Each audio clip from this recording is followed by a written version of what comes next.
A minha missão é tornar o MST, classificá-lo como um grupo terrorista e extinguir esse movimento da face da terra. Sério? Essa camiseta é uma confusão, porque todo dia tem um petista que acha que eu sou do MST e vem me abraçar e depois lê a camiseta e me xinga. E tem um cara bolsonarista que já me xinga achando que eu sou do MST. Pois eu já me considerava um soldado da Revolução Socialista. Eu já estava disposto a matar por esse movimento. Eles agora estão criando novos braços desses movimentos para continuarem fazendo a mesma coisa, porém com faces diferentes. Existe um programa chamado Pronera, que foi criado em 1998, que ele já formou mais de 200 mil militantes para o MST. Eles dão bolsas de universidades para quem é militante do MST. Desafio o Boulos durante o período de ministro dele entregar um título de terra para o povo assentado do MST. Fala pessoal, estamos aqui então para mais uma gravação com meu amigo Pedro Pôncio, ex-MST. Valeu Pedro, obrigado por estar aqui comigo. Gustavo Rett, meu amigo, uma honra estar aqui, o brabo lá de Santa Catarina. Então acho que a gente vai ter muita coisa massa para conversar aqui hoje. Vamos, a outra vez que eu vim aqui para São Paulo, a gente foi conversar, ficamos horas conversando e eu falei, pô, a gente podia ter simplesmente ligado uma câmera e gravado a conversa, né? Teria sido incrível, mas vai ser hoje, vai ser. Exatamente, agora vamos aproveitar a oportunidade e você que já está acompanhando aí, já é o terceiro episódio, na verdade hoje eu gravei 2 episódios, eu não vou decidir ainda se eu vou colocar esse aqui por segundo ou por terceiro, mas aproveita para apoiar a gente. Eu criei uma página lá no Apoia-se, apoia.se/rec, que você pode aí, o pessoal que já me segue no Instagram, que já segue no TikTok, no YouTube, nas plataformas que eu já publico vídeos. Se você quer ajudar a continuar, que eu continue produzindo esse conteúdo para melhorar os formatos, entra aí na página, tem algumas opções de doação e daí assim você ajuda eu a continuar gravando esse podcast. Tem que pagar aqui o estúdio, o nosso amigo aqui que está gravando, então é importante a sua contribuição. E se você quiser patrocinar também, entre em contato aí através do Instagram, que a gente já estou fechando alguns patrocínios, já tem um pessoal apoiando para essa gravação, mas entre em contato que a gente negocia aí para anunciar a sua empresa, o seu negócio. Beleza? Dito isso, Pôncio, obrigado de volta. Só achei estranho que você não está com o teu uniforme habitual. A última vez você deu o maior discurso falando como é importante a marca, tá com a camiseta tua do Vai Trabalhar Vagabundo. O que aconteceu que hoje você veio sem ela? Vou trazer a camiseta aqui pra você. Hoje eu decidi vir mais tranquilo. Mostra aí a famosa camiseta. Vamos aproveitar a câmera superior aqui. Verdade. Essa aqui é a camiseta onde tudo começou. E essa camiseta, cara, com essa camiseta eu faço muitos amigos e muitos inimigos ao mesmo tempo. Você que tá assistindo vai decidir se você é meu amigo, que eu acredito que seja. E se tiver um petista infiltrado aí no YouTube, vai virar meu inimigo imediatamente. Essa camiseta é uma marca realmente. Só para frisar, quem não conhece o Pôncio, eu não sei se eu destaquei o suficiente, mas ele é conhecido como o ex-MST. Então, quando ele já foi do MST, agora ele mostra para o pessoal como o MST não é aquela propaganda que a esquerda faz. E eu imagino que quando você chega nos eventos de direita com essa camisa, você assusta o pessoal que não para ler, né? Sim, esse foi o mesmo efeito que surgiu em 2022, quando eu fui com essa camiseta para Brasília, no 7 de setembro de 2022. Cara, 1 milhão de pessoas de verde e amarelo, só eu de vermelho com essa camiseta. E ainda com uma bandeira e um boné, com a mesma sátira ao MST, mas foi histórico. A galera falava assim, cara, tu vai levar uma voadora, tu vai ser massacrado. E eu digo sempre, a direita sabe ler, né? Quem não sabe ler é petista. Então se eu tivesse uma manifestação da esquerda, provavelmente eles iam achar que eu era companheiro, mas a direita sabe ler, então a galera nunca me agrediu. Pelo contrário. No que era? Manifestação do quê? 7 de setembro, né? 7 de setembro. Data como nós tínhamos Jair Bolsonaro como presidente. Tá, mas o cara que passa o olho assim já se assusta, né? Daí que ele para ler que desvenda o mistério. Essa camiseta é uma confusão, porque todo dia tem um petista que acha que eu sou do MST e vem me abraçar e depois lê a camiseta e me xinga. E tem um cara bolsonarista que já me xinga achando que eu sou do MST e depois ele chega e vira meu amigo. Então é um caos sempre. E já fez a lojinha pra vender? Pô, cara, você acredita que sim? De tanto pedirem. Essa semana, inclusive, a gente soltou o link lá no @Instagram, no @PedroPôncio_SP. Né? Tem a lojinha, a gente soltou. Lá geralmente vendia só o livro, agora a gente colocou algumas opções lá para você aproveitar a camiseta. Vai Trabalhar Vagabundo e irritar também os petistas da sua cidade. Tem o livro A Face Oculta e tem a camiseta Vai Trabalhar Vagabundo. Sabe que eu tava num evento domingo com o Adriano Silva, ele é prefeito de Joinville. Sim. E ele tava falando da importância principalmente na época de campanha, de o cara ser lembrado pela forma que se veste. Ele diz que Sim. durante a campanha ele estava sempre de laranja, sempre no mesmo estilo, porque como não tem tempo de TV, não tem outras formas, ele, cara, eu tenho que marcar o eleitor ou o público, a audiência, né, seja o produto que for, Sim. com a forma que eu me visto. Então, querendo ou não, também isso te marca, né? Sim, hoje você precisa de gatilhos para encontrar pessoas na internet, na rua.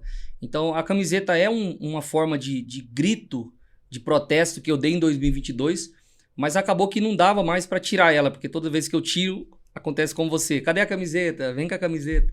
Só que, enfim, às vezes a gente quer mostrar uma postura diferente, até porque a luta é muito importante, né? Muita gente que não conhece, às vezes chega na rede social e acha que esse cara é uma figura caricata, mais um influenciador. Não, nós temos um trabalho muito sério, nós temos a intenção de transformar o MST, classificá-lo como um grupo terrorista no Brasil.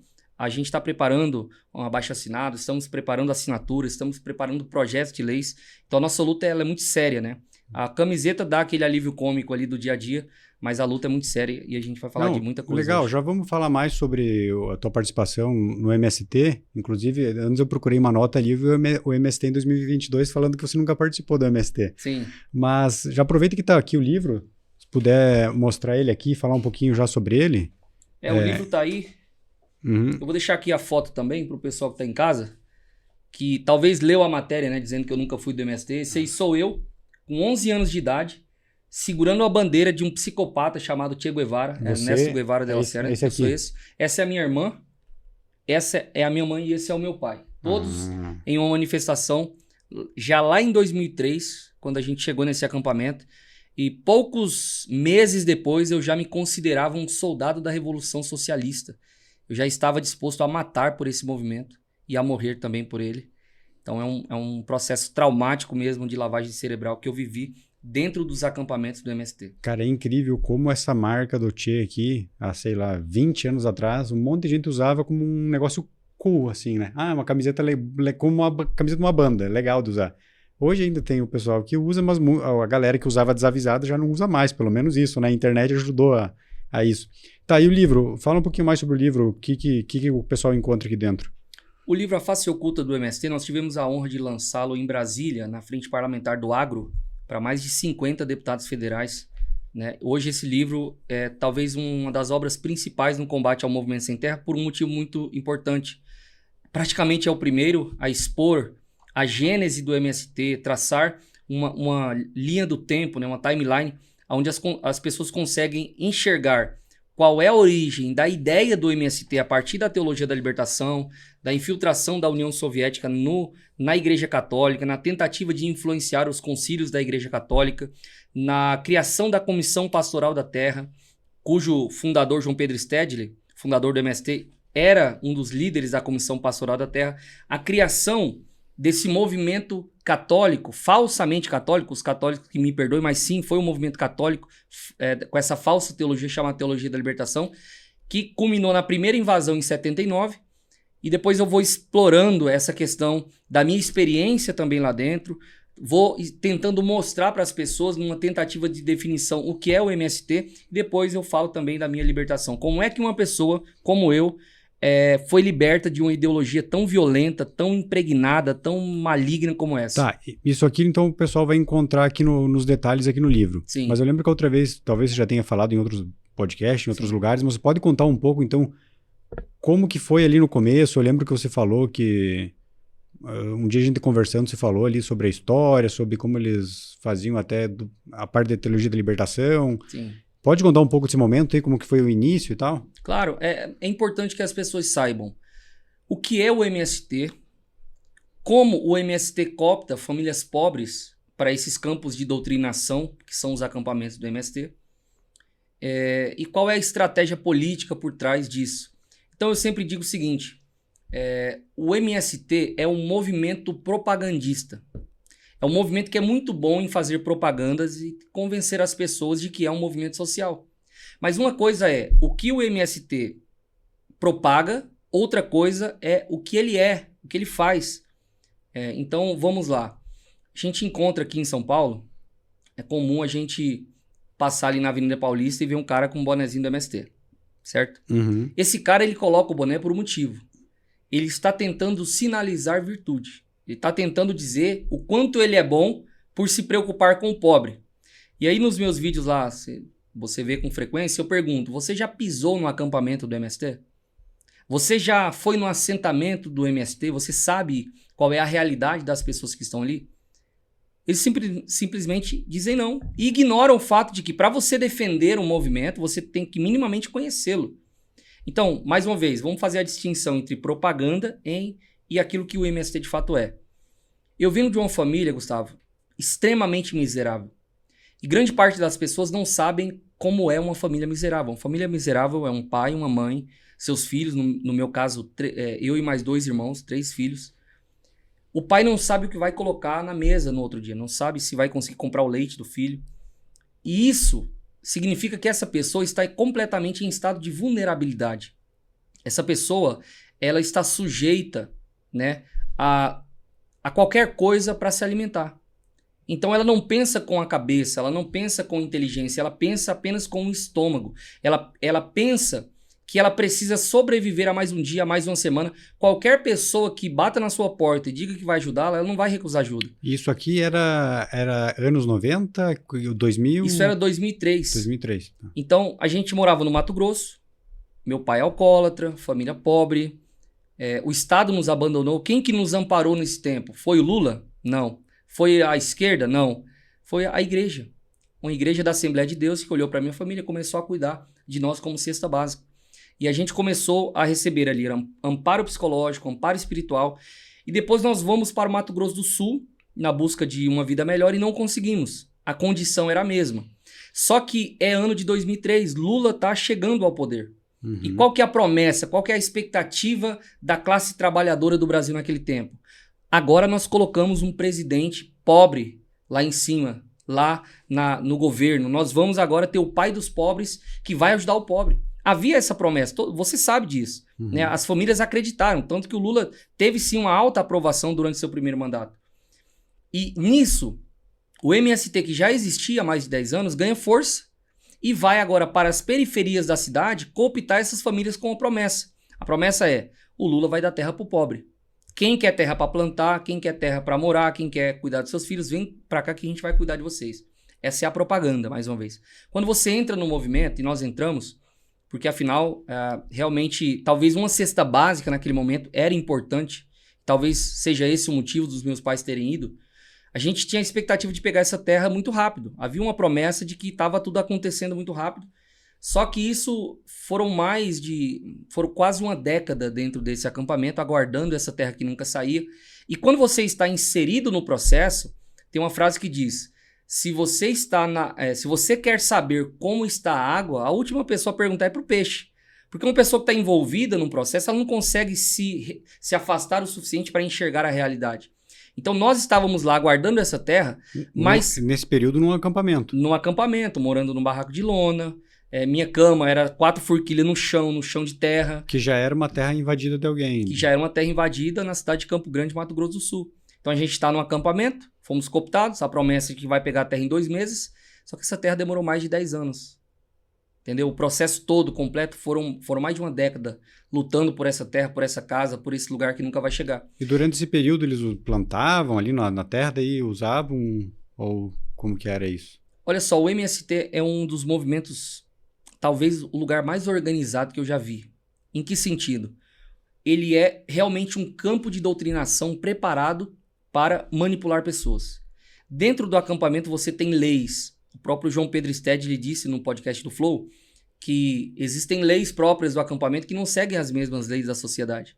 Então existem leis lá dentro, rígidas, que têm que ser cumpridas. Uma delas é que cada membro tem que participar de um setor. Então tem o setor da educação, o setor da segurança, o setor da cultura e o setor da saúde.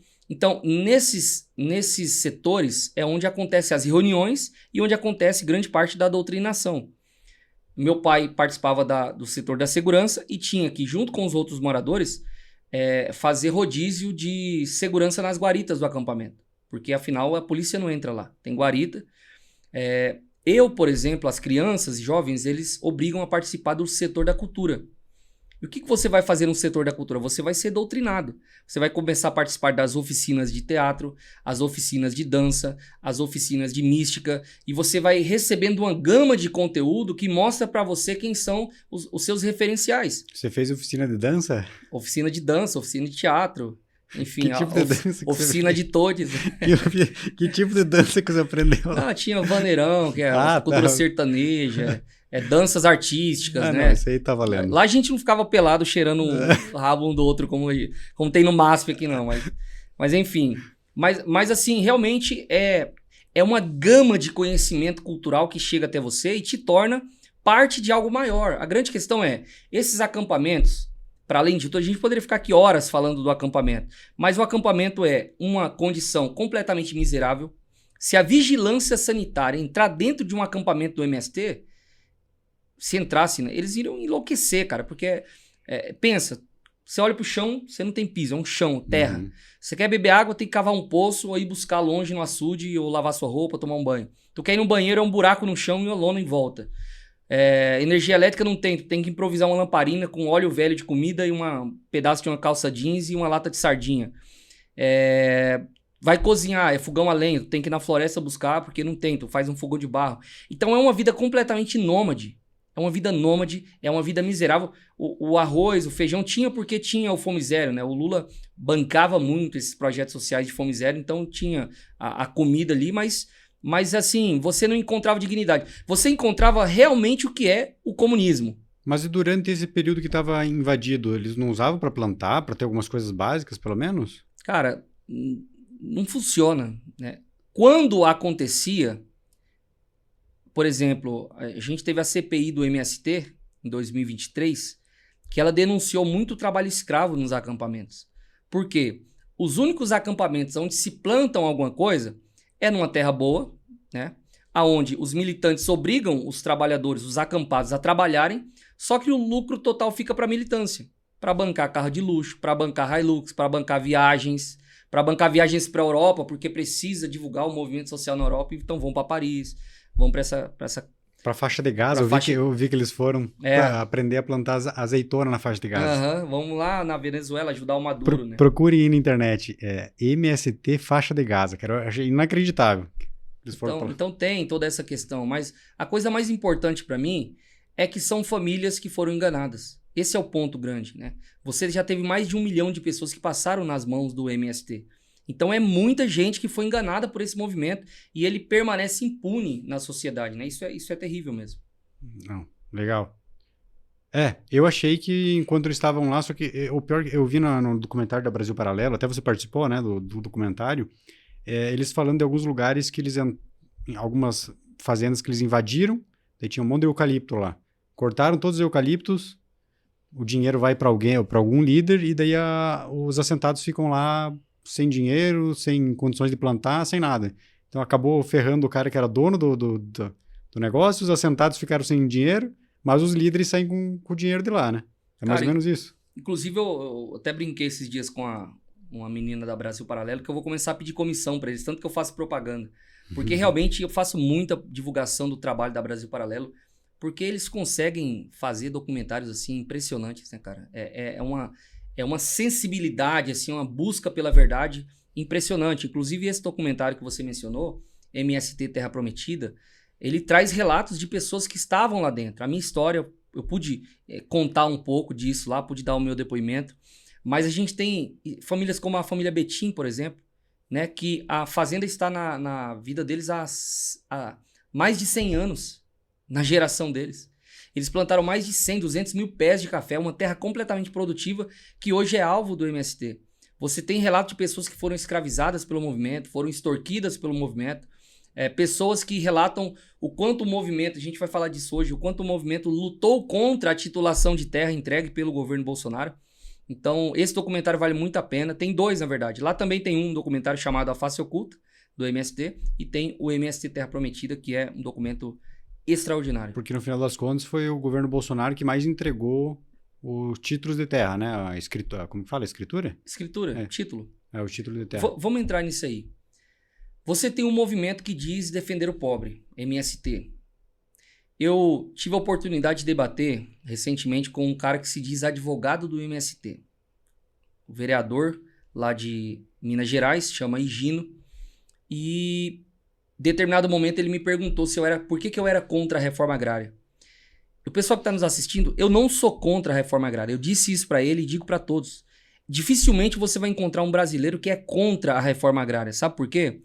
Porque o que eles chamam de reforma agrária, o que o MST chama de reforma agrária, não é reforma agrária. Eles não estão em busca dessa tal reforma agrária. Eu explico. Eu propus para o advogado do MST a gente fazer uma reforma agrária seguinte. O Lula está no poder, a esquerda está no poder, o MST está com toda a força. Por que é que eles não fazem reforma agrária? A reforma agrária que poderia ser feita, por exemplo, pegar 30% do território nacional, que são terras devolutas, terras do governo, terras do Estado, da União. E poderiam pegar todas essas famílias que estão acampadas hoje e entregar a terra para elas, repartidinha, com uma única diferença. Um combinado prévio, né? A gente então faz uma aliança o seguinte: vamos entregar a terra, mas vamos entregar imediatamente o título da terra para essas pessoas. Porque quando você entrega a terra e você entrega somente o CCU, que é a concessão de uso para essas pessoas, o MST continua manipulando elas durante 5, 10, 20 anos. Sabe por quê? Porque enquanto elas não têm a terra, o MST pode usar alguém para invadir a terra delas dentro do assentamento. E isso acontece com certa frequência. Então, por que é que o MST luta contra o título da terra? O Higino, advogado do MST, não teve coragem de fazer essa aliança comigo, de lutar pela reforma agrária, entregando a terra e entregando o título.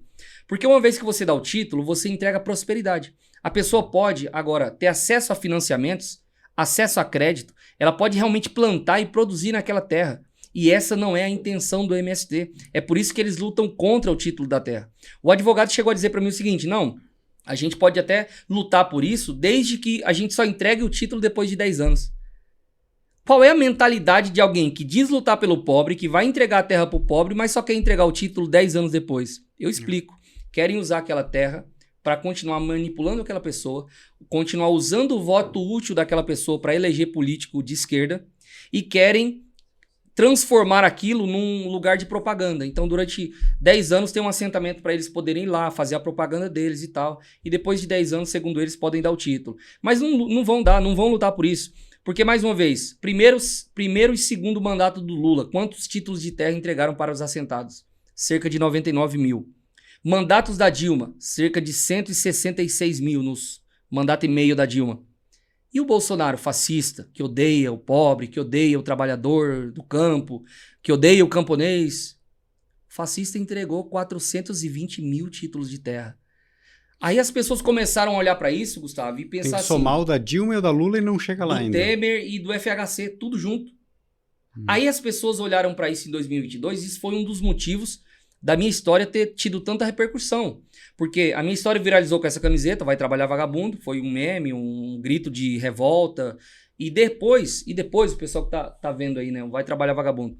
E depois, poucos dias depois, o Bolsonaro me convidou ao Palácio da Alvorada e nós gravamos um vídeo. E no vídeo eu falo justamente isso. Ó, pessoal, o fascista aqui entregou título de terra para vocês. E por que o MST luta contra? Por que eles nunca entregaram?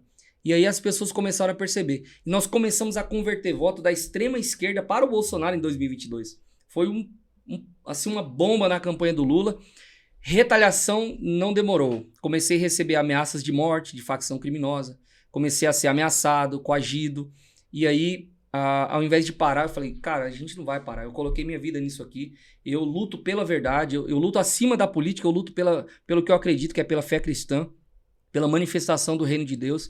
E eu falei, se é para revelar a verdade, eu não vou parar. Inclusive, decidi publicar o livro para que fique registrado na história realmente o que essa galera faz com a população pobre do Brasil. Porque ao mesmo tempo que subiu essa concessão de títulos e tal, eu acho que deve ser inversamente proporcional ao número de invasões, né?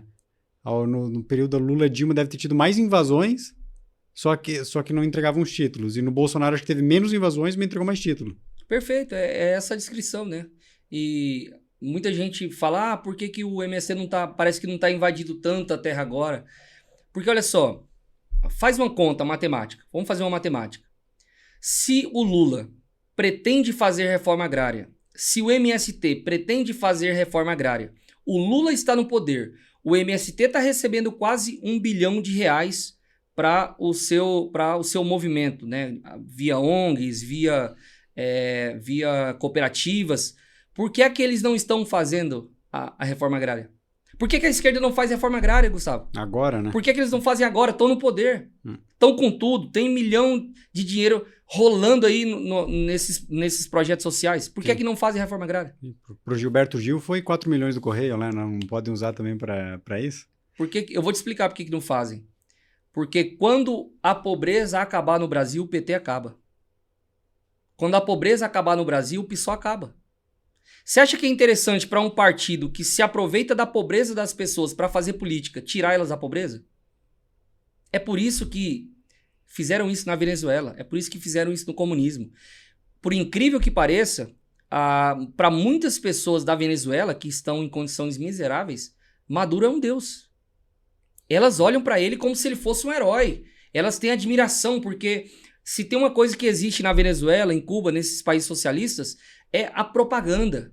A propaganda ilude, essas pessoas não têm força para lutar. Existe toda uma geração que nasceu acreditando que Nicolás Maduro é um herói, que Fidel Castro era um herói, que Che Guevara era um herói. E assim pode acontecer no Brasil se o Brasil não acordar. A esquerda pode continuar avançando com essa ditadura no Brasil, censurando a direita, calando a oposição, prendendo a oposição, e se a gente não reagir daqui a algum tempo, a história vai contar a história de Lula como um herói, que foi preso injustamente, que criaram fake news do mensalão, que nunca houve condenação dele. O problema é quando passa de gerações, né? Tipo, como Cuba, a geração passada já está acabando a geração que viveu Cuba antes da ditadura. Daí agora quem vai nascendo só conhece a Cuba como é.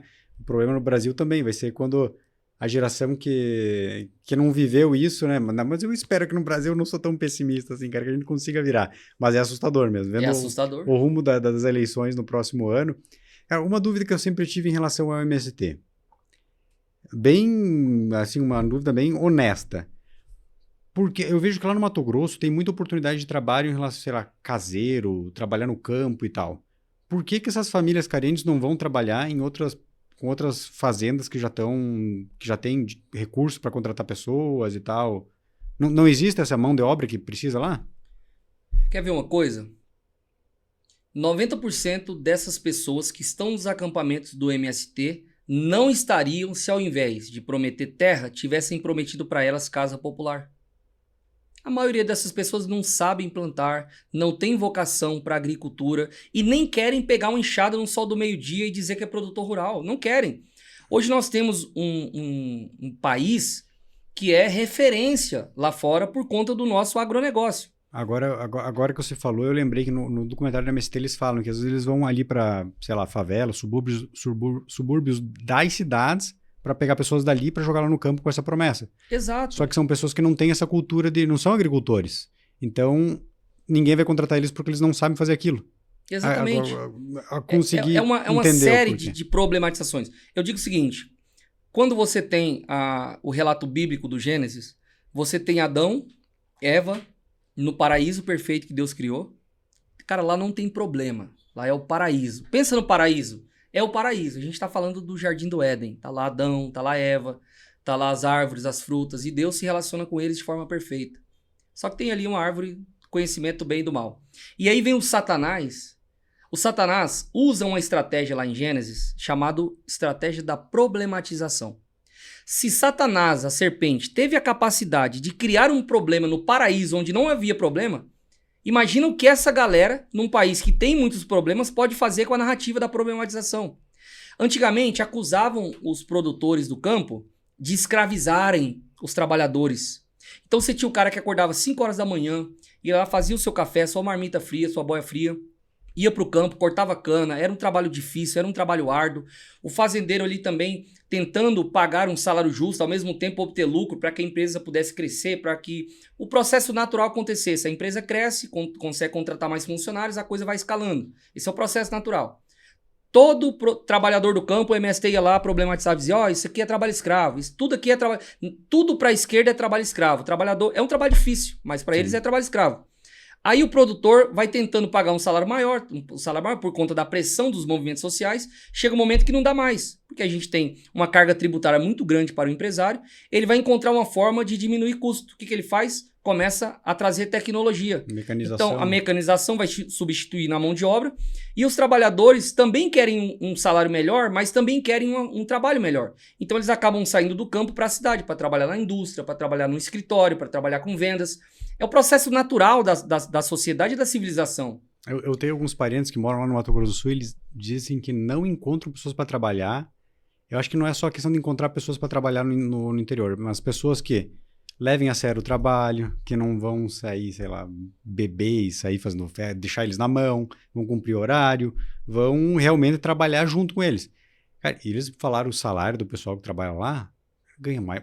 Eu sou engenheiro eletrônico. Sim. Ganha mais do que muito engenheiro. Ganha bem. Só que aí que tá, os caras não têm essas virtudes Mas de olha saber trabalhar lá. Problematizaram a relação do fazendeiro com o trabalhador que cortava cana. Hoje tem a máquina que corta cana, não precisa do trabalhador.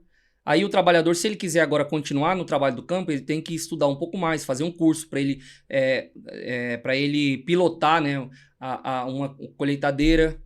Porque hoje é computador, Sim. Hoje é inteligência artificial, hoje é tudo diferente do sistema antigo, né? Uhum. Então, olha só. E aí eles problematizam hoje dizendo que os trabalhadores do campo foram expulsos por conta do agronegócio.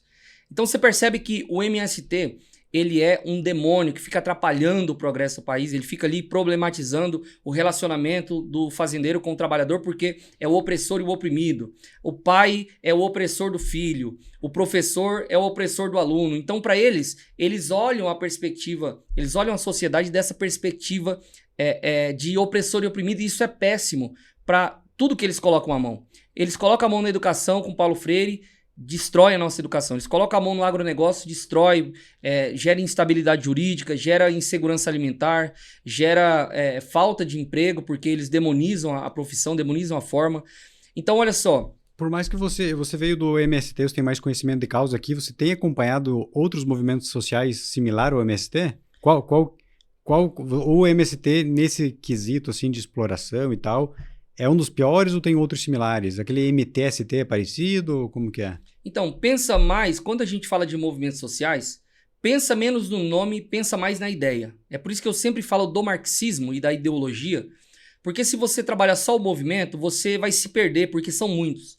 Você tem o MST, Movimento dos Trabalhadores Rurais Sem Terra, com grandes aspas. Você tem o MTST, que é o que invade na cidade. Você tem o Movimento Bairros Livres, que é o que invade casas também nos bairros. Você tem a Via Campesina. Você tem os que invadem mercados. Você tem uma sucessão de movimentos sendo criados agora, justamente porque eles perceberam que o MST, durante muito tempo, a mídia bateu muito em cima e ele tem um histórico de violência, de crimes cometidos muito grande. Então, por mais que o MST ainda tem muita força política, eles agora estão criando novos braços desses movimentos para continuarem fazendo a mesma coisa, porém com faces diferentes. É um movimento multifacetado que cometem crimes de todos os lados. Cometem crime na cidade, no campo, na escola e vai surgindo aí, é igual o demônio mesmo, tem uma legião, né? Não é tem só tem um movimento Sem Picanha também, tem né? Sem Picanha. Não sei se foi oficializado esse, mas eu tenho alguns amigos que fazem parte. Fantástico esse. Derrubaram essa página no Twitter. Eu vi que, pois tinha uma página muito boa no Twitter que era o Movimento Sem Picanha. Eles mandaram pra mim Que pedindo aconteceu? ajuda até. Simplesmente censuraram, não sei o que foi. Mas deve ter tido muita denúncia, porque era muito legal, né? Mas se o Joaquim Teixeira não foi censurado, não tem o porquê outro ser censurado. Mas eu acho que o Joaquim Teixeira, ele se tornou tão grande, tão visível, porque eu acho que seria mais problemático para eles derrubarem. E ele é muito esperto, ele sabe usar as palavras ali para parecer pesado, mas ao mesmo tempo não dá margem. Da extrema-direita, né? A extrema-direita está perseguindo... ele pega um meme, sei lá, da Erika Hilton e diz: a extrema-direita está perseguindo a Erika Hilton porque ela era assim, porque ela tá assim. É engraçado que ele usa ironia às vezes, parecendo que tá defendendo, daí o pessoal da esquerda acredita e compartilha. Não, tu sabe que tem uma teoria da conspiração de quem é o Joaquim Teixeira, né? Não tô sabendo. Tem uma teoria quem é o Joaquim Teixeira? Não sei. Esses dias eu conversei com... Alguns dizem que é o Emílio Surita. Olha, não, acho que ele não teria paciência para fazer isso. Alguns dizem que é o advogado, tem um advogado lá também, que parece que é o Joaquim O João ali do perfil Dama de Ferro diz que ele acha que é um cara... ele falou o estado, mas eu não tô lembrando. Mas que é um cara muito inteligente, não é Ó, comenta aqui, ó, no podcast, quem você acha que é o Joaquim Teixeira? Joaquim, exatamente. Herói nacional. Dois grandes mistérios da humanidade. Quem é Satoshi Nakamoto do Bitcoin, que ninguém sabe, e quem é Joaquim Teixeira. Eu acho que o dia que ele descobrir, ele vai receber a Polícia Federal na casa dele. Não é possível. Ai. Deixa eu ver. Mas então, o movimento que é do Boulos é o MTST, né? MTST. Que, como você disse, é a mesma pegada e tudo, só muda aqui ali de São Paulo. E o Boulos, essa semana, acho que saiu ele assumiu Ele assumiu uma secretaria de uma pasta ligada aos movimentos sociais. Secretaria-Geral da Presidência. Eu não anotei qual específico que foi. Boulos é um vagabundo. Já convidei várias vezes, desafiei para sentar numa mesa de podcast. Inclusive, fica mais uma vez o convite, o Boulos, que me chamou de vagabundo porque ele viu minha camiseta lá em Brasília. E ele me reconheceu, né? Eu falei, companheiro, vamos te entregar meu livro aqui. Aí ele me reconheceu e me chamou de vagabundo. E aí eu tentei entregar para ele o livro A Face Oculta do MST. Ele se ofendeu com a camiseta, afinal, é o primeiro emprego dele agora, né? Virou ministro do Lula. Partido esse que ele atacava, disse que o PT era comprovadamente corrupto, que havia um sistema de corrupção no Brasil, que o PT fazia parte, e agora virou ministro do painho, né? Afinal... Mas ministro tem carteira assinada? Tudo bem ser corrupto, mas me coloca nesse negócio aí, né? Mas não é CLT, né? Não. Então a carteira vai estar... O Marçal vai poder usar a carteira lá pra... Dá pra fazer um... Inclusive a charge aqui, ó. Tá, não, mas pra você ver como o governo agora parece que agora tá pra colocar o Boulos como um ministro porque radicalizou de vez, né? Sim, a gente tá tentando ler esse cenário aí, qual que é a estratégia. Assim, pra nós é muito bom, pra São Paulo é muito bom, porque o Boulos não vai poder concorrer, né? Se ele vai estar no ministério, ele não vai concorrer à eleição de 2026. Então... mas até lá ele deve descompatibilizar, até março. Não, mas tem um ajuste lá na lei, uma coisa que explicaram lá, não sei explicar isso, mas ele não pode, se ele assumir a pasta, ele não vai concorrer, ele não pode, não vai dar tempo dele entrar e sair e ser candidato, tem uma questão aí. Olha, eu acho difícil eu vi vários vídeos, ouvi várias personalidades aí da política, deputados falando sobre isso. O cara largou? Não achei que ia acontecer. E aí vamos ver, né, se o Boulos vai fazer reforma agrária, né? Vamos ver se ele vai fazer reforma agrária. Não é ele que é o cara do MTST?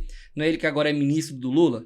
Apesar de ter dito que o Lula era um partido corrupto, o PT era um partido corrupto, agora vamos lá, Boulos. Faça a reforma agrária, entrega título de terra pra galera, duvido, desafio. Desafio o Boulos durante o período de ministro dele, entregar um título de terra para o povo assentado do MST. Pronto, faz o desafio aqui. Exato. E aproveitando para a gente não esquecer também, você mencionou que você é formado em teologia, você é teólogo, né? Sou teólogo. Tem alguma relação entre esse período aí do MST, que você disse que a teologia da libertação era infiltrada lá, e você ter feito teologia? Pois é, o MST ele começou como um movimento cristão, né? Um movimento da teologia da libertação, através da Comissão Pastoral da Terra, que é um movimento criado justamente para tentar emplacar a pauta do pobre, né? O que acontece? O professor Olavo dizia que no início dos anos 30, 1920, 1930, a União Soviética está tentando disputar com os americanos as suas ideias. Então você tem a Guerra Fria, de um lado o comunismo, do outro lado o capitalismo. Estão disputando o mundo. Cada palmo, cada centímetro do mundo é disputado por essas duas ideias. E qual que era o maior inimigo para a União Soviética invadir o Ocidente, tomar conta do Ocidente? O maior inimigo do comunismo é sempre a fé cristã. Porque o Ocidente é formado a partir dos valores, princípios, da ética cristã, né? Então, o que eles fizeram? Eles mandaram jovens para se tornarem padres. Então, os jovens fizeram um seminário católico, se tornaram padres. Quando você tem 1965, está acontecendo o Concílio Vaticano II, haviam muitos bispos ali. Lembrando, o bispo ele tem influência sobre muitos fiéis. Aqueles bispos estavam articulados para transformar o Concílio Vaticano II em um concílio socialista. Eles queriam que duas coisas acontecessem.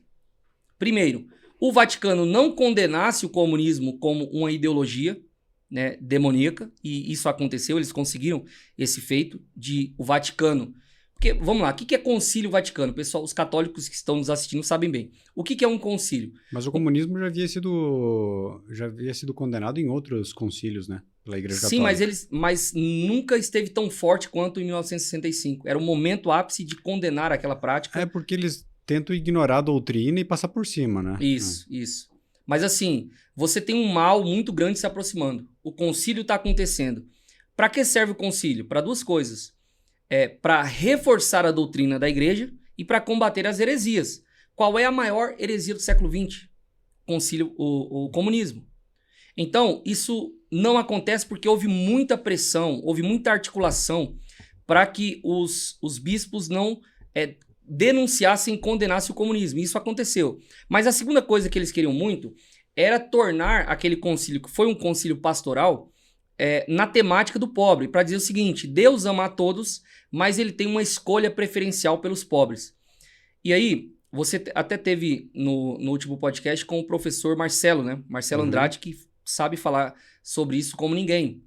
E o que está acontecendo ali? Tem o concílio, que são os documentos que obtiveram no concílio, e tem o espírito do concílio. Como a esquerda, como os comunistas souberam usar aquele concílio como propaganda para suas ideias. Não conseguindo emplacar nos documentos do Concílio Vaticano II a ideia de que Deus ama preferencialmente o pobre, eles vão até as catacumbas ali de Roma e selam o famoso Pacto das Catacumbas, onde aqueles falsos bispos, né, da teologia da libertação, eles selam esse pacto dizendo que a partir daquele momento eles adotariam uma postura onde eles iam evitar a vaidade, evitar as riquezas e tal. Só que eles pegam esse documento e vêm para a América Latina e começam a fazer as conferências. A principal foi a conferência de Medellín, na Colômbia. E nesse concílio começa então a disseminar essas ideias. E qual que é a ideia? É uma ideia de uma teologia cristã sem Cristo.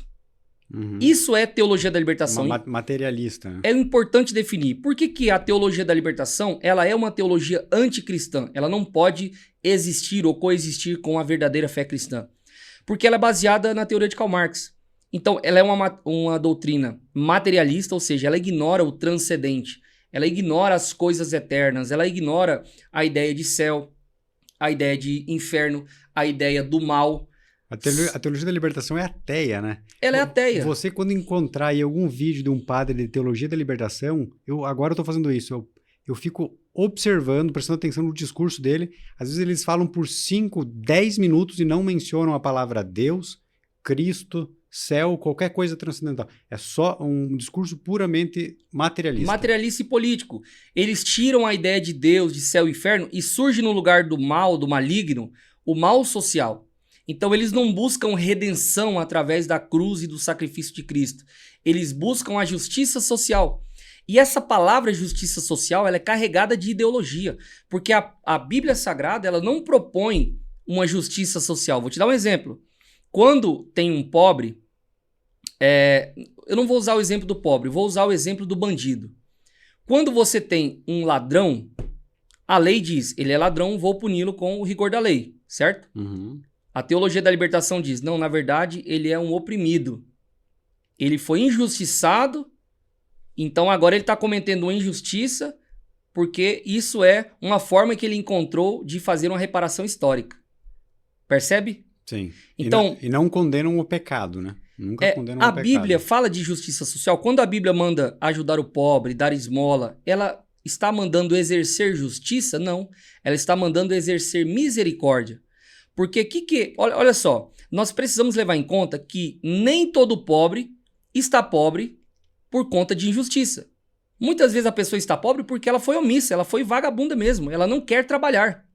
É importante a gente poder falar o óbvio aqui, né? Sim. Hoje, se você falar isso, você vai ser cancelado. Eu tô me danando pra cancelação.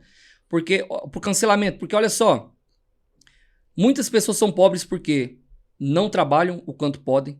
Muitas pessoas são pobres porque não fazem gestão financeira de suas casas, das suas economias. Muitas pessoas são pobres porque têm um alto nível de consumismo, um consumismo frenético, fazem dívidas acima daquilo que podem. Cedem aos vícios Cedem também. aos vícios, né? Então, você tem um emaranhado de coisas que levam a pessoa para a pobreza. Se essa pessoa cometeu muitos erros e ela se tornou pobre, e ela não tem condições, às vezes, de alimentar a sua família por conta da sua omissão, do seu pecado, nós, que somos cristãos, vamos até essa pessoa e, apesar de todos os erros, todo o pecado, toda a pobreza, nós vamos exercer misericórdia. É dizer para ela o seguinte, claro que a gente vai falar, a gente não vai falar isso, né? Mas você tá deixando implícito o quê? Você não merece, mas eu vou te ajudar porque Cristo fez algo maior por mim. Ele deu a vida dele para mim. Ele perdoou os meus pecados. Então eu não sou mais digno do que você, então eu vou exercer graça também sobre você. Eu vou exercer misericórdia. Mas percebe que exercer misericórdia e exercer justiça são duas coisas diferentes? Se é para exercer justiça social, deixa o pobre vagabundo que não quis trabalhar passar fome. Isso é justiça. Não. O cristianismo não manda fazer isso. O cristianismo manda, apesar de tudo que ele fez ou não fez, exercer graça, misericórdia, exercer a caridade, entendendo que Deus fez por mim, apesar de eu não merecer. E não merecendo, vou fazer por quem também não merece. Isso é uma extensão da graça de Deus. Mas, ao mesmo tempo, condenar o pecado, né? Condenar um pecado você nunca e vai encontrar... ajudá-lo a sair dessa miséria. Ajudá-lo a sair como? Aí vem uma nova mentalidade. Apresentar também para ele o evangelho, dizer para ele que na mensagem de Cristo, Paulo, o apóstolo de Cristo, disse: quem não trabalha é bom também que não coma. Ora, Paulo seria cancelado hoje, Gustavo. Paulo, o apóstolo Paulo, que escreveu 30% do Novo Testamento, seria cancelado hoje quando ele disse: quem não trabalha é bom também que não coma. Basicamente ele está dizendo: olha, Paulo, então você está dizendo que alguém pode morrer de fome se não trabalhar? Basicamente é isso. Mas aí vem outros princípios da fé cristã que são agregados a esse entendimento. Mas o que é dar? O que é realmente fazer uma verdadeira teologia prática? O que é exercer a prática da vida cristã no dia a dia? É você, além de ajudar o pobre, mudar a mentalidade do pobre, contar para ele a parábola dos talentos, aonde aqueles que trabalharam, produziram, entrou no gozo do Senhor, e aqueles que não produziram foram sentenciados à condenação. É você mostrar para ele princípios de trabalho. Jesus disse: meu pai trabalha até agora e eu também estou trabalhando. Jesus era trabalhador, era filho de trabalhador e ensinou o trabalho. E a esquerda cada vez mais demoniza o trabalho, demoniza o patrão, né? E a gente tem uma teologia completamente distorcida. Eu digo o seguinte... A parábola das vinhas também, né? Parábola das vinhas, parábola dos trabalhadores. O pessoal fala, né? Eu costumo, se eu pudesse fazer aqui uma... Como que chama? Quando você pega um assunto no passado... Não é contextualização. Um anacronismo. Anacronismo. Vou fazer um sim. Anacronismo aqui. Essa palavra é muito... não está no meu vocabulário. Um anacronismo. Judas foi o primeiro comunista da história. O Judas da Bíblia, discípulo. Eu vou te provar. Tem uma passagem onde Jesus está assentado numa mesa, vem uma mulher, pega um perfume muito caro e derrama sobre Jesus. Sim. E Judas é o discípulo de Jesus, está ali sentado e diz: olha, condena a mulher. Judas olha para a mulher e diz: você devia ter vendido esse perfume caro que custava 1 ano de trabalho e ter dado para os pobres, exercido misericórdia. Aí a Bíblia diz assim, ó: Judas dizia isso porque era ladrão. Ele estava roubando a bolsa de Jesus, a bolsa que ele carregava, ele era o tesoureiro dos discípulos ali. Então, o ministério de Jesus era sustentado pelas mulheres ricas, Lucas capítulo 8. Então, as mulheres ofertavam para que Jesus pudesse fazer o seu trabalho, né, caminhar pela Judéia, pela Galileia e fazer a sua evangelização. Porque se você jogar lá dentro da bolsa comum é mais fácil desviar sem ninguém perceber, né? Então, Judas era o tesoureiro, ele tá com a bolsa e ele tá dizendo para a mulher: ó, em vez de você derramar esse perfume aí em adoração, você devia ter vendido e colocado aqui na bolsa para eu roubar mais. E aí Jesus diz para Judas o seguinte: os pobres vocês sempre vão ter com vocês. Mas essa mulher aqui está fazendo algo para o meu sepultamento. Jesus basicamente está dizendo que a adoração é a coisa mais importante da fé cristã. Não é a misericórdia que exerce com o pobre financeiramente. Então a teologia da libertação ela tenta desvirtuar, dizendo que a coisa mais importante do evangelho é o pobre. Eu ouvi isso da boca do advogado do MST dizendo: o centro do evangelho é o pobre. Mas o centro do evangelho não é a boa notícia? O centro é Deus, né? É Deus. A boa notícia é que Jesus veio, se encarnou, morreu, ressuscitou no 3º dia e agora pode nos salvar. Essa é a boa notícia, o evangelho, a palavra evangelion, né, do grego. Então, eles querem tirar isso porque, afinal, se você coloca o pobre no centro da fé cristã, um marxista consegue monetizar demais com isso. E é por isso que existe MST, porque dá para monetizar demais em cima do pobre.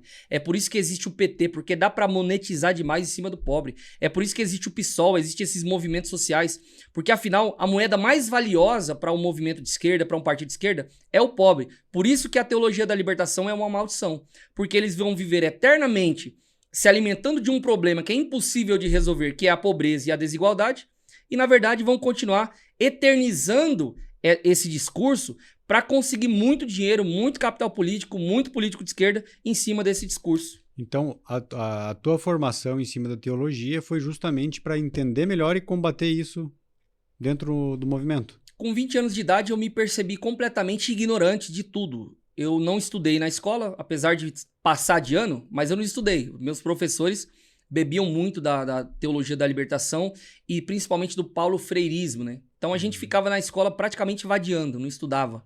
Eu cheguei no terceiro ano do ensino médio na escola e descobri que eu era um completo imbecil, um idiotizado. Eu não sabia nada da vida, nada de geografia, de história. Então eu terminei o terceiro ano do ensino médio com muito sacrifício e depois, em dado momento, eu percebo que eu sou um ignorante. E aí eu começo uma jornada de busca pela verdade. Mas você é um cara com um raciocínio, com uma lógica muito boa. Como que você desenvolveu isso? Cara, foi nato já? Então poderia ser melhor, é isso? Eu acho que eu poderia ser melhor, sim. Tem muita coisa assim, eu estudo muito, todos os dias, o tempo todo. Você foi desenvolvendo depois desse período, então, Com certeza depois desse período, até os 20 anos. Eu tenho 33 anos de idade. Até quase 20 anos, 18, 20 anos, eu era um completo imbecil. E aí as pessoas perguntam, né? Pô, hoje tu se veste bem, tu fala bem, tu é um bom comunicador. Claro, eu já tinha ali predisposição para algumas habilidades, mas isso estava idiotizado em mim. Isso estava, é como se fosse um poço entulhado, sabe? Não tinha água fluindo ali, não tinha conhecimento, porque afinal eles me idiotizaram com essa maldição dessa ideologia. Mas uma vez que você desentulha o poço, a água começa a fluir. Quando eu comecei a buscar conhecimento, eu fui parar em um seminário teológico. E o seminário de teologia me abriu um leque de conhecimento. Porque dentro do seminário teológico você tem as matérias de história da igreja. Então me obrigou a estudar história. Geografia bíblica. Eu peguei gosto por geografia. E aí teve psicologia pastoral. Peguei gosto por psicologia. Você tem as matérias de hermenêutica, de homilética. Então a homilética é a arte de pregar em público. As igrejas ensinam os pregadores e tal. Me tornei pregador do evangelho depois. E você tem também a hermenêutica, que é a arte de interpretação.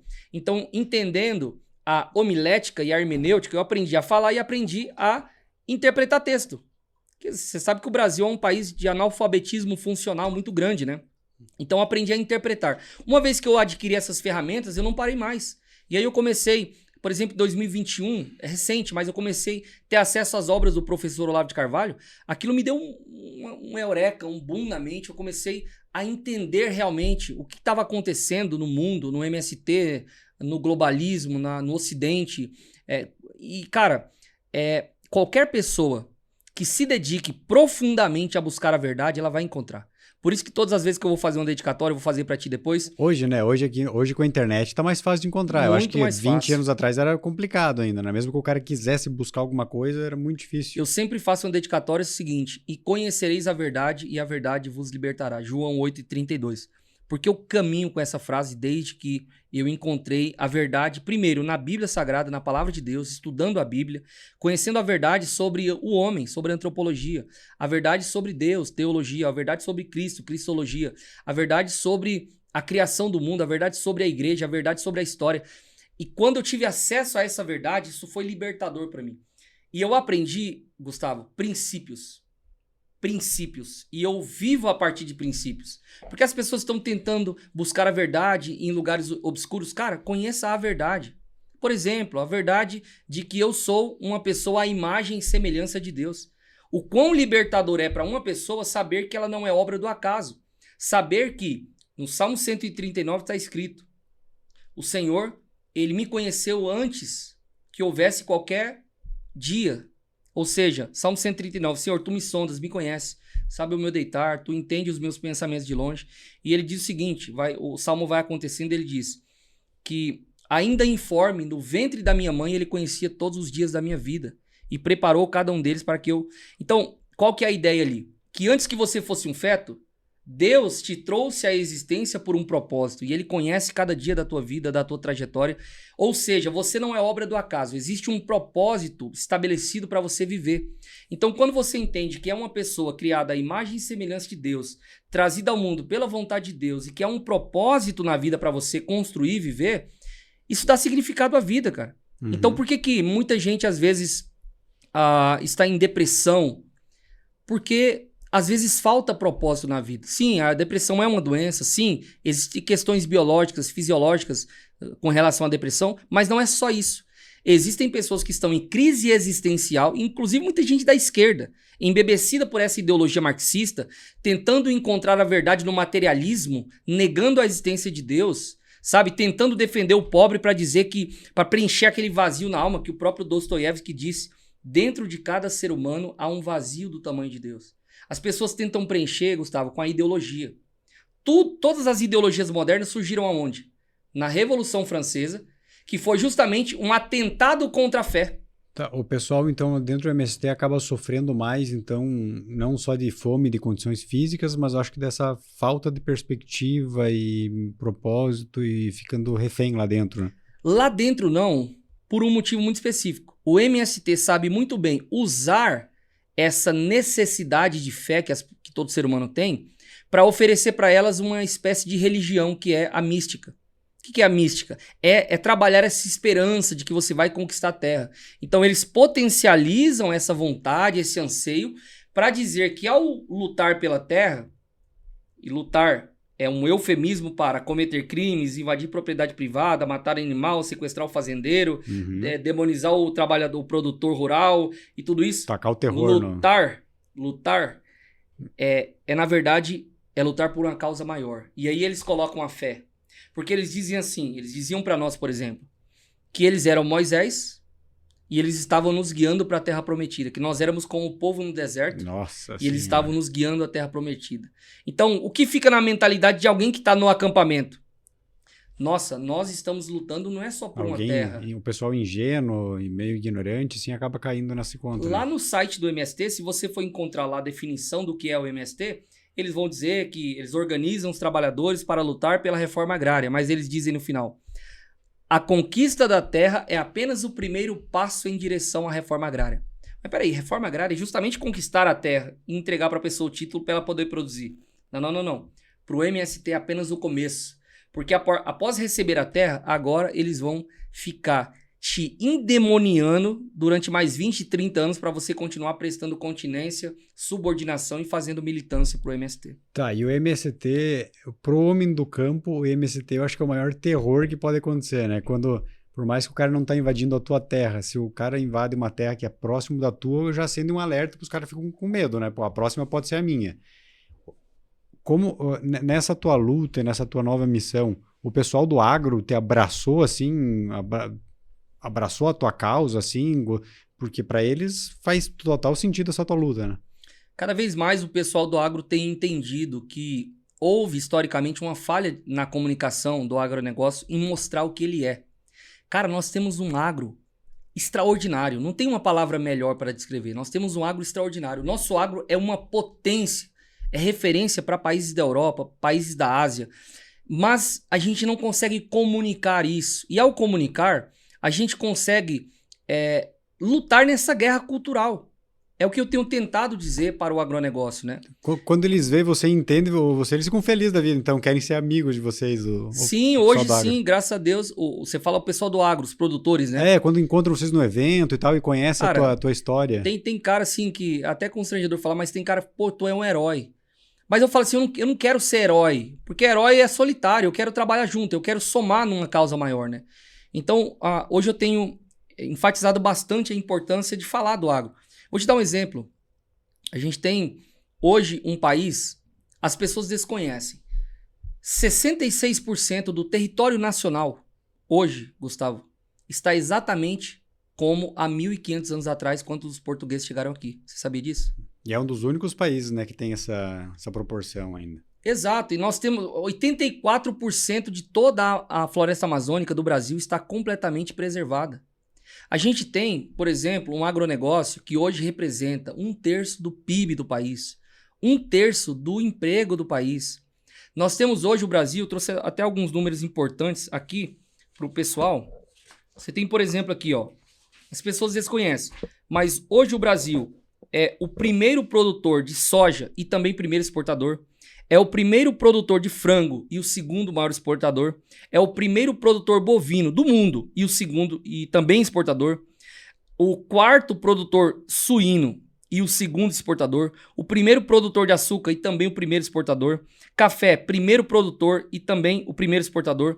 Suco de laranja, primeiro produtor e exportador. Inclusive 50% da produção de suco de laranja do mundo vem de São Paulo. As pessoas não sabem disso. Nós temos um estado maravilhoso, pujante. Papel celulose, também primeiro produtor, segundo exportador. Milho, primeiro produtor. A gente tem, por exemplo, a questão do açúcar, né? Que foi dito aqui. Hoje, pra você ter uma ideia, nós temos... deixa eu só encontrar o açúcar aqui. Primeiro produtor... O Brasil hoje é primeiro produtor de açúcar e também primeiro exportador. O bagaço da cana... 17% da energia do Brasil vem do bagaço da cana. Ou seja, energia limpa, energia renovável. A gente tem esse agro que trabalha, que coloca a comida na mesa do Brasil, que não tem desabastecimento. Mas não é o MST, que é o maior produtor de arroz orgânico Cara, do país, né? eu fiz questão de trazer uma matéria aqui, porque eu sabia que você ia tocar nesse assunto. Eu tava debatendo com o advogado do MST lá e ele veio com essa conversinha, né? Que o agronegócio... Não, ele veio com essa conversinha de que o MST, junto com a agricultura familiar, alimenta o Brasil em mais de 70%. O que o animal não sabia é que eu estava com a matéria na mão, e eu trouxe essa matéria hoje também, porque quem inventou essa mentira foi o cara responsável pela criação do Fome Zero, José Graziano. E esse cara desmentiu essa narrativa que ele mesmo criou quando era parte do governo Lula, porque ele se apropriou de um censo de 1970, quando o Brasil era um país rural. Então, realmente, naquele tempo, a agricultura familiar, ela respondia a mais ou menos 70%. Só que, olha que absurdo, a agricultura familiar, ela é extremamente importante e ela representa hoje cerca de 23% do que representa a produção de alimentos no Brasil para a mesa do brasileiro, né? É importante colocar aqui. Tá meio cortado aqui o print, ó, mas o pessoal pode procurar na internet. O pessoal pode colocar aí, o ministro de combate à fome de Lula confessa a mentira. Inventamos esses números. O nome dele é José Graziano, tá aqui a matéria da Gazeta do Povo. E o que é importante falar? Que ele tinha que responder lá a ONU sobre esse censo e ele pega o censo de 1970. E ele mentiu, ele criou o número, falou, não tem número, vamos inventar isso aqui. E a esquerda usa até isso, e usa isso até hoje, para dizer que duas coisas que são mentirosas. Primeiro, que a agricultura familiar pertence ao MST, essa é a grande mentira, e que ela representa 70%. Na verdade, representa 23%, é extremamente relevante, mas a agricultura familiar, ela faz parte hoje de um sistema chamado sistema integrado. E o que é sistema integrado? O agronegócio, que é o agrobusiness, né, as empresas, elas fazem uma parceria com os pequenos produtores, onde, por exemplo... essa incorporadora, ela oferece para o produtor, pequeno produtor, um pintinho e ele vai comprar esse pintinho quando ele estiver grande, quando o frango estiver grande. Pois é, qual que é o parâmetro para estabelecer o que é agricultura familiar e o que não é familiar? Eu vou chegar lá. Então você tem a incorporadora, o sistema integrado, o pequeno produtor recebe o pintinho e vende o frango. Sim, lá na minha região é assim que funciona. Só que eu tô falando de milhares de pequenos produtores atrelado a uma única matriz. Aonde essa pessoa não era competitiva porque ela tem ali uma produção menor, ela se torna competitiva porque agora ela está integrada num sistema com milhares de outros produtores. Só que esse pessoal não tem nada a ver com o MST. Não tem absolutamente nada a ver com o MST.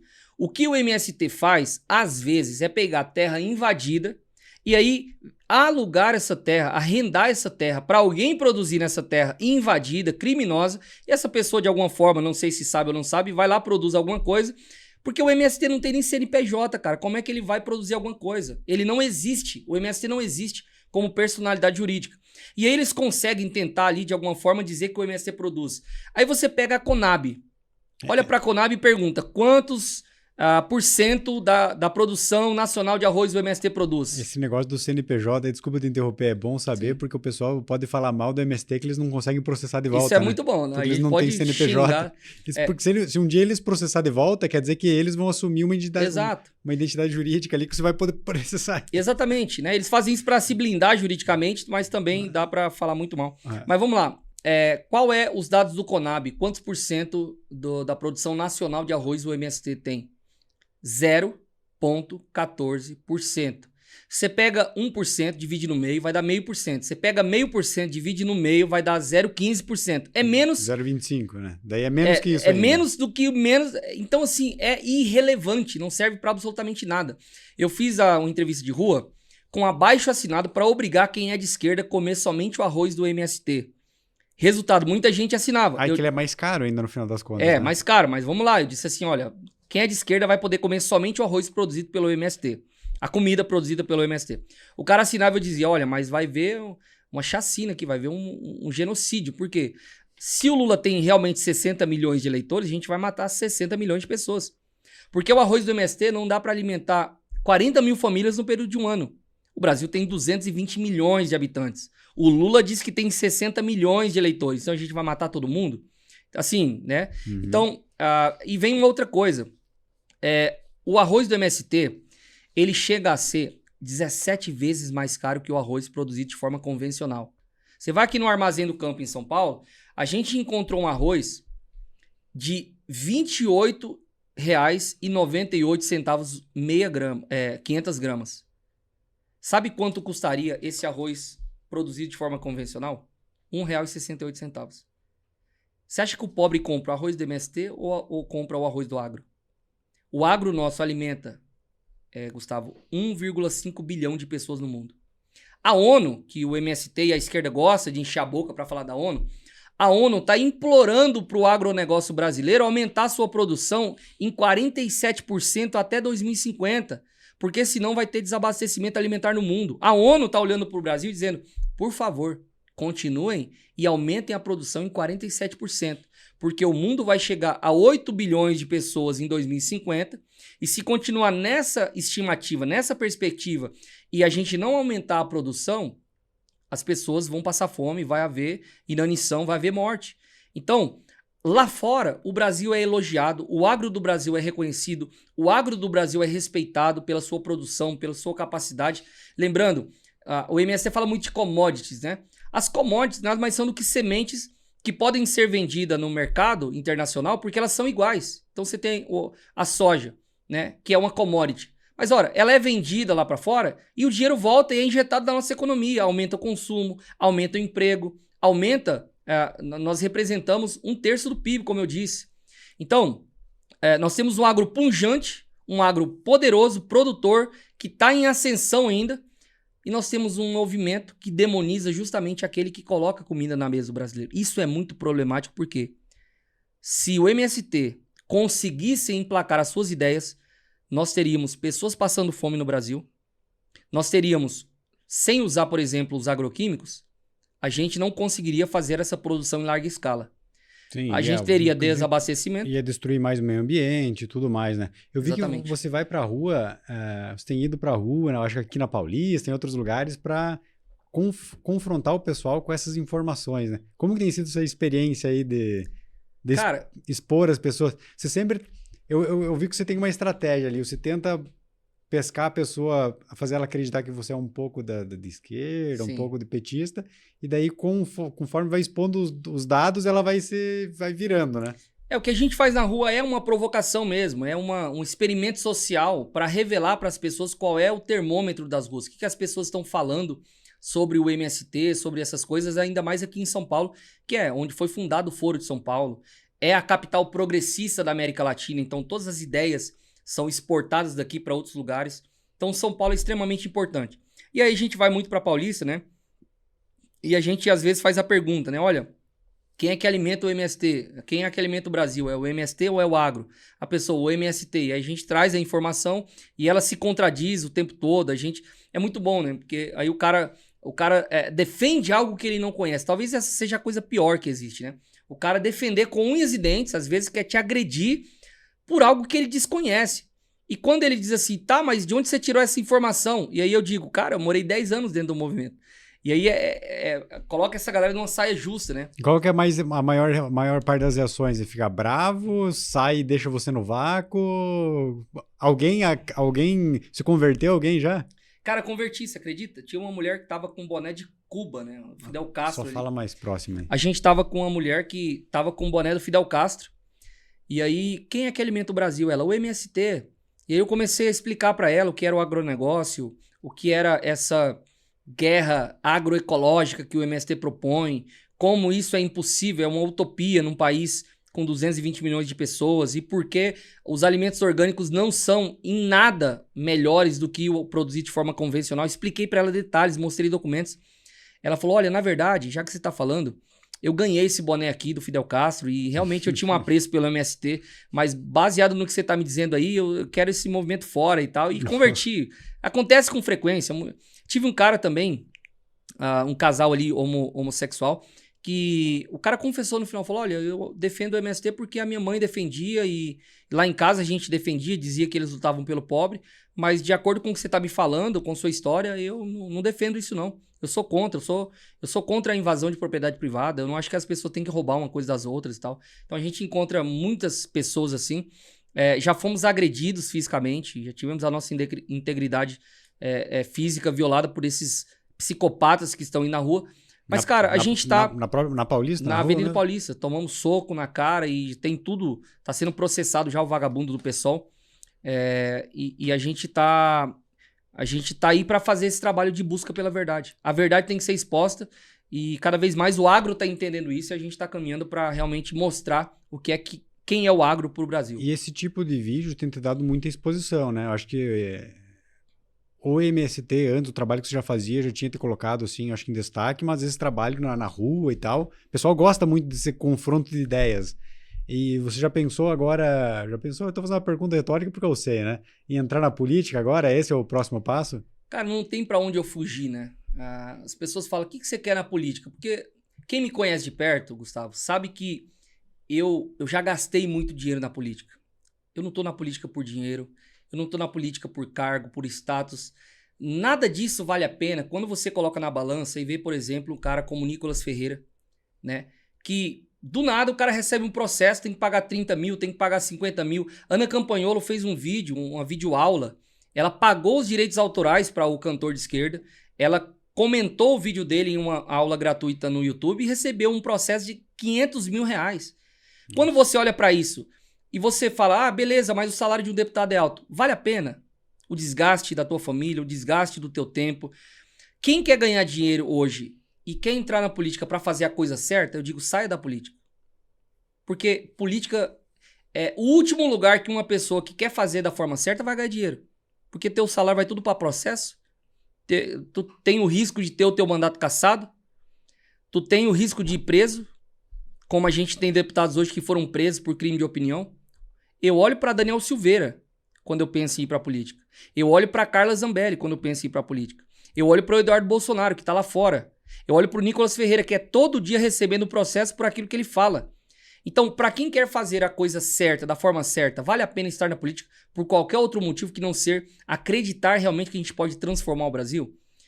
Eu tenho uma missão hoje, uma missão de vida. A minha missão é tornar o MST, classificá-lo como grupo terrorista e extinguir esse movimento da face da terra. Eu tenho essa missão. Não é uma missão difícil, mano. Sim, é uma missão difícil. E tá, e você vê então que na política é o caminho para fazer isso. Então eu recebi o convite do Partido Novo e eu perguntei, né, pro Meira, assim, Meira, você vai me ajudar a fazer isso? Vocês estão dispostos a comprar essa briga? Quem é o Meira? Fernando Meira é o presidente estadual aqui do diretório do Novo de São Paulo. E, cara, tô tendo um apoio gigante, assim, do partido. Pô, o Novo tem alguns referenciais nacionais aí que são pessoas que eu admiro pra caramba, como o Marcel Van Hatten, que é um herói nacional. Aquele cara é um herói. A gente tem o Ricardo Salles aqui, que é um cara que já faz esse trabalho de enfrentamento a esses movimentos sociais que mentem, enganam o pobre há muito tempo. É um cara que já era referência pra mim. Eu via ele... Eu falei pra ele esses dias, a gente tava junto, antes de ontem... Eu disse pra ele, olha, Salles, eu ficava lá vendo tu moer comunista na porrada num podcast, assim, na porrada de ideias, né? Eu Fala assim, um dia quando eu até brinquei com ele, falei, quando eu crescer eu quero ser igual esse cara. E eu tive a oportunidade essa semana de debater com esse comunista, porque assim, é gratificante ver a verdade estampada na cara de um cara que defendeu esse movimento. É legal que o Salles, acho que existem algumas pessoas dentro do Novo que falam sobre o agro, mas ainda não é um time muito forte, né? Sim. Eu vejo, mas é bom que tenha você também juntando com esse time. Tem o professor Christian Lobauer, o Salles, agora você, agora tá formando um bom time, né? Os pré-candidatos do Novo aqui em São Paulo é um time de elite. Você tem o Salles possivelmente não vem para federal, ele deve vir a governo ou a senado, né? Então ele vai estar aí nesse... Não, mas eu digo, precisa de pessoas dessa área, que falem sim, sobre o agronegócio. Até porque na Câmara dos Deputados, o Salles vai deixar esse vácuo, né? Ele teve 630 mil votos, pessoas que acreditaram que ele poderia combater o MST. E essa lacuna da saída do Salles da Câmara Municipal, da Câmara dos Deputados, essa saída do Salles da Câmara dos Deputados, ela deixa uma lacuna muito grande de pessoas que depositaram um voto nele dizendo: você me representa. Quando você luta contra o MST, você me representa. Então, eu tenho hoje a amizade do Salles, tenho o apoio do Salles para a gente continuar fazendo essa luta de defesa do agronegócio, de lutar contra o MST e esses falsos movimentos sociais, né? E de trazer até as pessoas a verdade. E, mais uma vez, lutar lá no Congresso Nacional. Por isso, eu tô me colocando aí a pré-candidato a deputado federal, justamente para a gente continuar fazendo esse enfrentamento de forma séria e estratégica. Porque você tem vários frontes. Você tem a questão legal, que aí a questão do Congresso ajuda muito, você criar leis. Por exemplo, uma lei muito importante que a gente tem que emplacar urgentemente é proibir pessoas que estão ligadas a esses movimentos criminosos, dito MST, CUT, de receberem benefícios governamentais. Então, o cara decide se ele quer participar de um movimento criminoso ou receber Bolsa Família. Não dá para fazer os dois. Porque o dinheiro do trabalhador, o dinheiro do imposto suado do trabalhador brasileiro, não pode financiar o crime no Brasil. Isso é contra os valores e contra a Constituição. Então, ou você participa do MST ou você continua recebendo Bolsa Família. E a gente proíbe de receber Bolsa Família. Mas hoje não é o contrário, quem está no MST acaba recebendo mais auxílios. Eu vi que esses dias criaram até um curso de medicina específico para o MST. Na verdade, existe um programa chamado Pronera, que foi criado em 1998, que ele já formou mais de 200 mil militantes para o MST. Eles dão bolsas de universidades para quem é militante do MST. Exclusivo para o MST? Exclusivo para o MST. Mas isso não é até inconstitucional? Cara, eles conseguem encontrar essas brechas jurídicas justamente com essa pauta do social, a educação do campo, para ir criando essas aberrações jurídicas e captam muito dinheiro. O João Pedro Stede fala disso abertamente. A gente mandou 59 estudantes de medicina para estudar lá na Venezuela, em Cuba. Você acha que o estudante vai para a terra de Fidel Castro e Che Guevara, dito militante do MST, fazer medicina? Você acha que ele vai aprender medicina em Cuba? Não. Entende? O cara vai virar um completo lunático, militante. Então a gente teve essa matéria das bolsas, foram 89 vagas para medicina na UFPE, Universidade de Pernambuco, que foi apenas o estopim, a ponta do iceberg. E aí quando surgiu essa denúncia, inclusive do Medina, um deputado, um vereador lá de Maceió, de Pernambuco, um vereador lá de Pernambuco, eu fiz essa denúncia mostrando que havia algo muito mais profundo, que era o Pronera.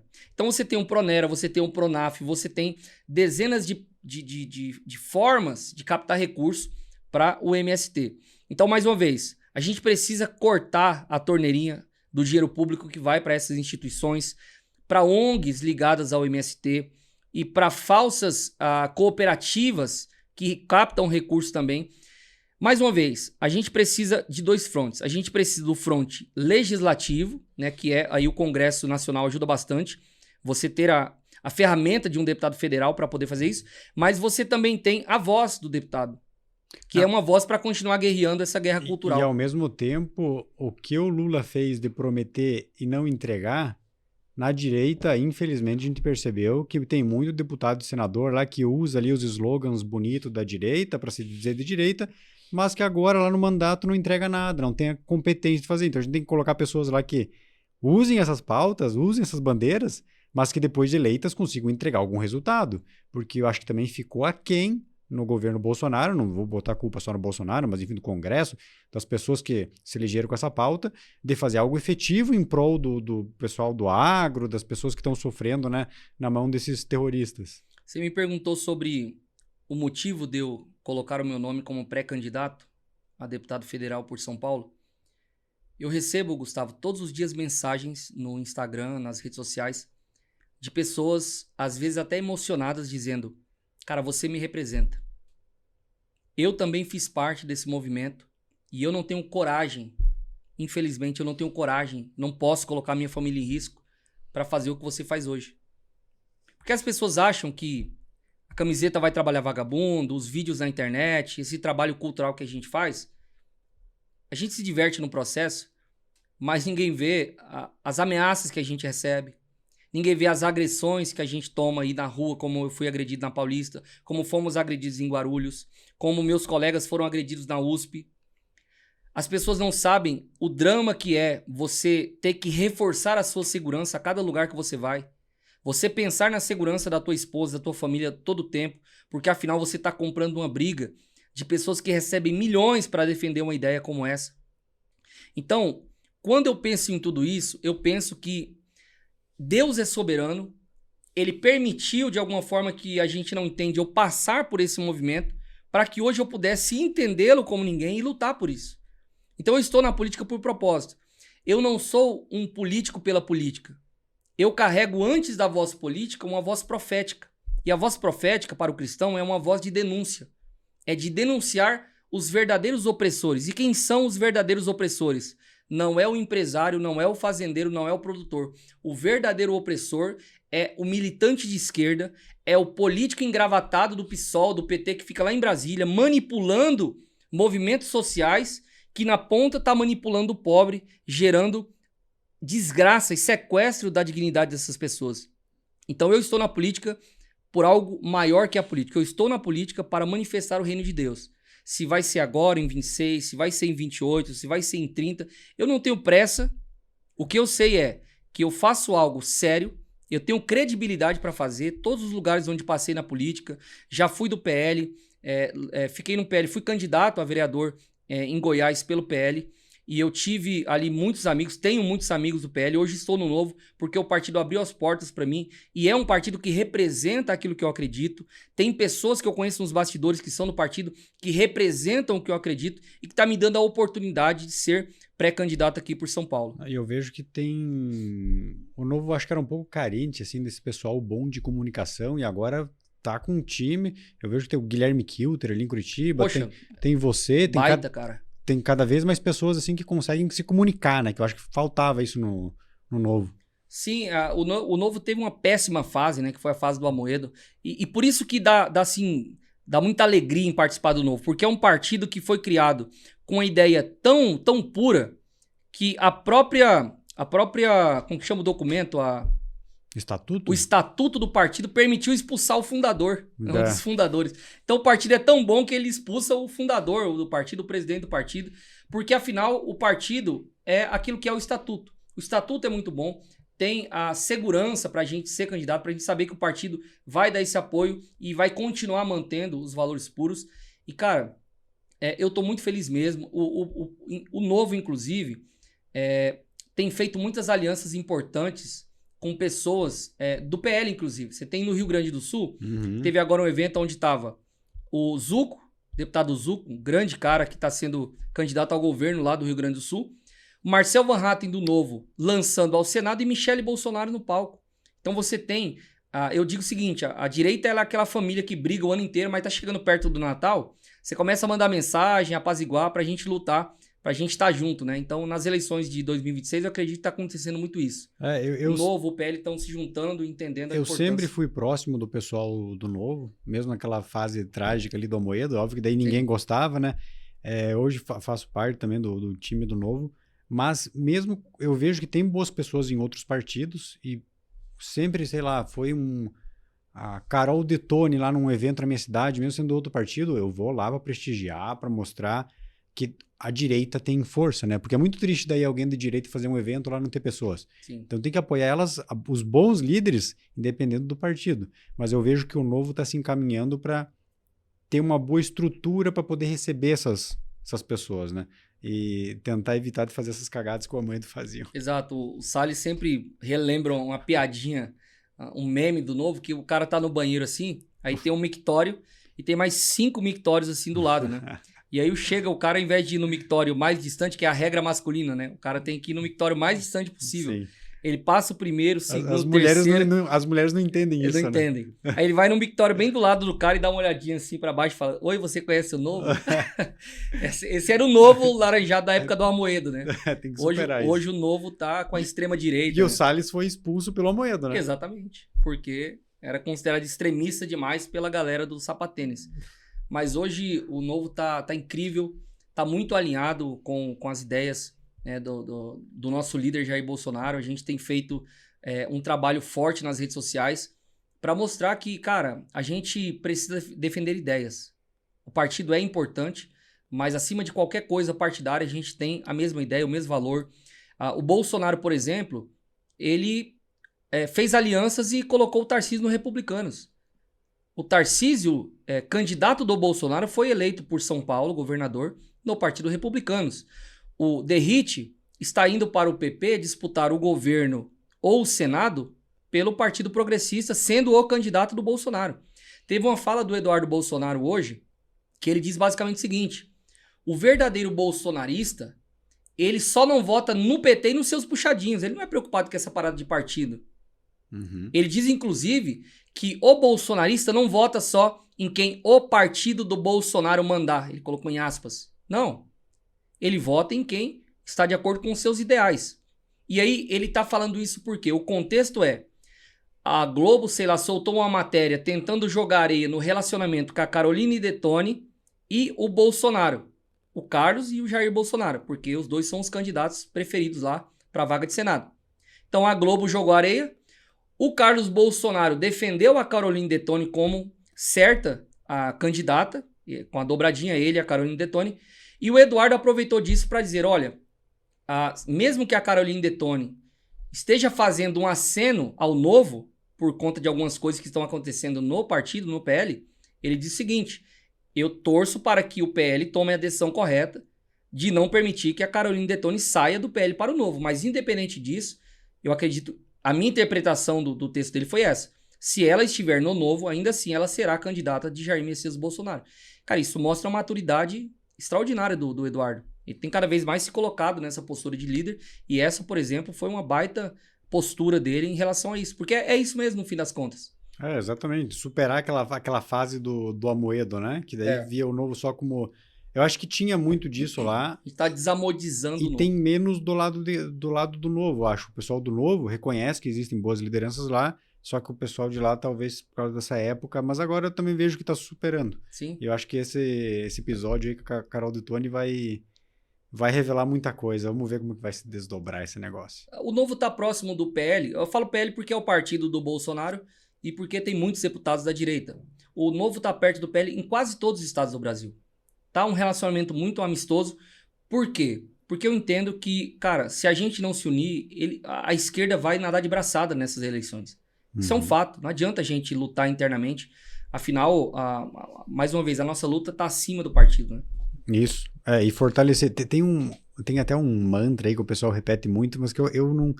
Não é que eu não concorde, mas eu gosto de aprimorar ele. O pessoal fala que não existe salvador da pátria. Eu acho que, na verdade, existe salvador da pátria, só que a gente precisa de vários salvadores da pátria. Porque, no final das contas, é legal você ter uma estrutura partidária, que seja baseada em valores, que tudo mais, mas quem vai levar esses ideais e valores à frente são as pessoas. Sim. Então, a gente tem que ter os salvadores da pátria, a gente não pode ter só um. Mas, no final das contas, a política é personificada em pessoas, né? Personificada em pessoas é boa, mas ela é levada à frente, aos ideais de um partido, de ideias e tal, por pessoas, e por isso que a gente precisa ter pessoas de volta, né, como você, o Marcel, Nicolas e tal, que levem esses ideais para frente. E vocês vão ser os salvadores da pátria, assim eu espero. Sim, e cara, eu, graças a Deus, eu tenho uma trajetória de credibilidade onde eu passei. Eu tenho uma amizade de caras que são referências para mim, que estão em outros partidos. Eu tenho amizade, por exemplo, com o Fernando Holliday, tenho cada vez mais me aproximar dele, porque eu vejo o cara como realmente uma máquina, assim, de nessa guerra cultural. Tenho me aproximado muito do Douglas Garcia, do Lucas Pavanato, dessa galera, porque é a minha galera, é a galera que está realmente se preparando para ocupar esses espaços, né? E apesar de alguns estarem em outros partidos, eu não vejo problema nenhum nisso. Eu acho que a gente tem realmente que se unir. Claro, eleição é um pouco mais complicado, porque cada um está lutando ali para a sua campanha, mas eu acho que quem tem maturidade política e sabe quem é e onde vai chegar, acho que não se preocupa com essas bobagens menores, não. Não, tá muito puxação de saco já isso. Eu quero ser um pouco mais provocativo e vai dar para se eleger? É difícil a batalha, hein?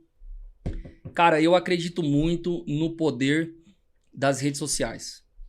Eu acredito muito no poder da verdade. Porque eu tenho um discurso genuíno. Podem falar o que quiser, que eu tenho 1000 defeitos. Mas assim, eu sou uma pessoa genuína.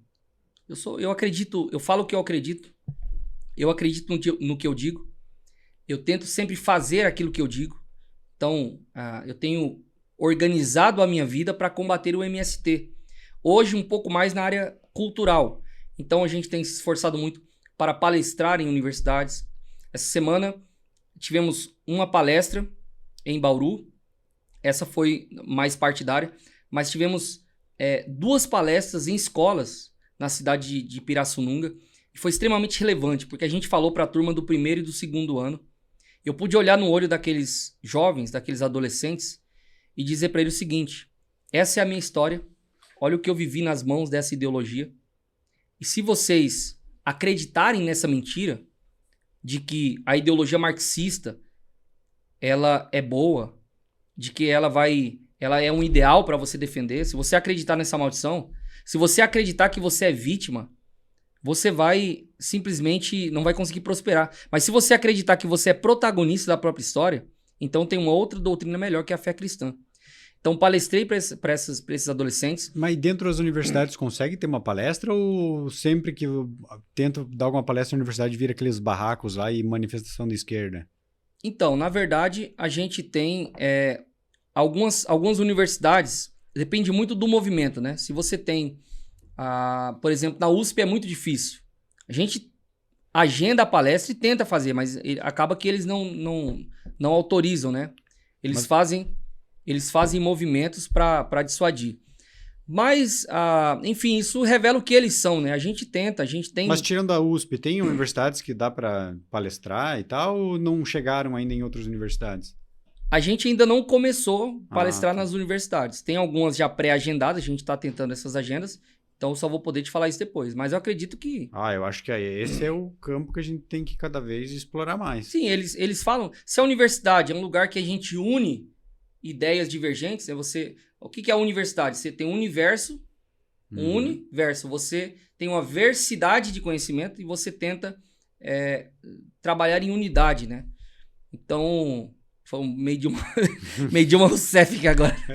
É porque eu gosto muito de etimologia.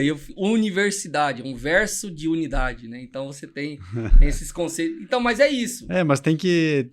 Como o pessoal da direita nunca foi para as universidades, eles estão dando meio que um gás para combater. Só que se isso ficar muito frequente, uma hora eles vão cansar. Sim. Não, mas eles não vão conseguir vencer, né, a quantidade de pessoas. Agora, o problema é a escalada de violência que está tendo, né? Então a gente está tendo pessoas que estão sendo agredidas.